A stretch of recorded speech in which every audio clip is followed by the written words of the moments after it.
Hi everyone, good afternoon.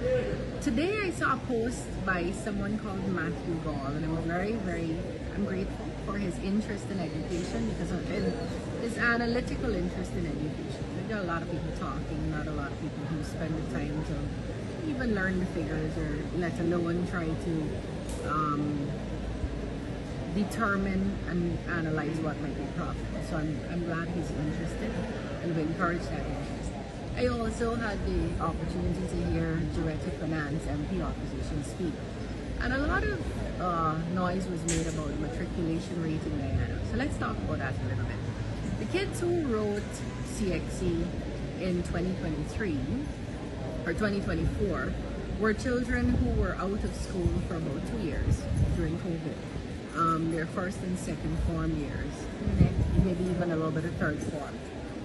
Those are also the children who suffered from a strike, a 5-month strike of teachers, where their education was seriously interrupted. So Guyana had peculiarities relating to this, but the entire Caribbean saw a drop in matriculation by 7%. The entire Caribbean. CXC made much of it and has spoken about it publicly, and CXC has actually said that they've put a plan in place and their plan is going to take effect in September 2026. Guyana, of course, is not going to wait for that. So what are we doing to change our matriculation rates? We've noticed that it's mathematics that is giving children trouble, and so every single child from grade 1 to grade 11, which means from prep A, if you're my age, to 5th form, have the required mathematics and English textbooks.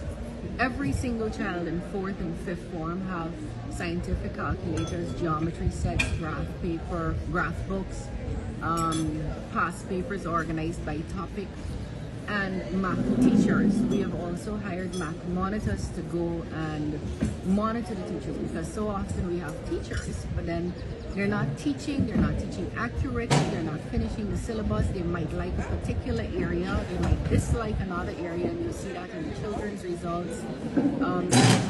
So that's a math intervention program that Leon Beaton is running for us, the Ministry of Education. You will also see the Learning Channel and all our social media forums like Facebook and so on, showing mathematics lessons taught by Leon Beaton or a mathematics expert or other mathematicians.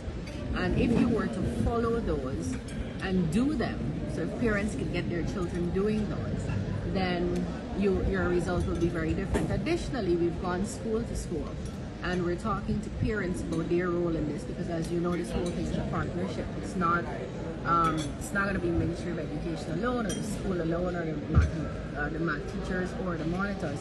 It's going to be a partnership that we all have to partake in. We have also uploaded questions online so that children could sit down and answer those and get results immediately on our Quiz.me platform. All our syllabus, everything, every material that we have that would not have caused us to breach any copyright laws are online, accessible to children, and the Learning Channel is now available to 92% of our hinterland communities. So we're very, very conscious that we need to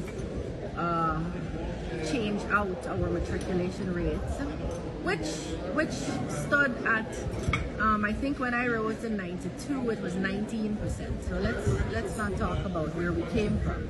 Let's talk about where we're going. And how do you change matriculation rates? You have to make sure children have schools, and we're building schools right now where schools never existed. In the hinterland particularly, 17 secondary schools are being built. We're training teachers more than we've ever trained before. So we've graduated in 4 years more than 4,000 teachers, which represents more than double the trained teachers we graduated in the 5 years that the APNU was in office. We are providing materials and resources. We're trying to monitor and evaluate how those inputs are working to our children's benefit.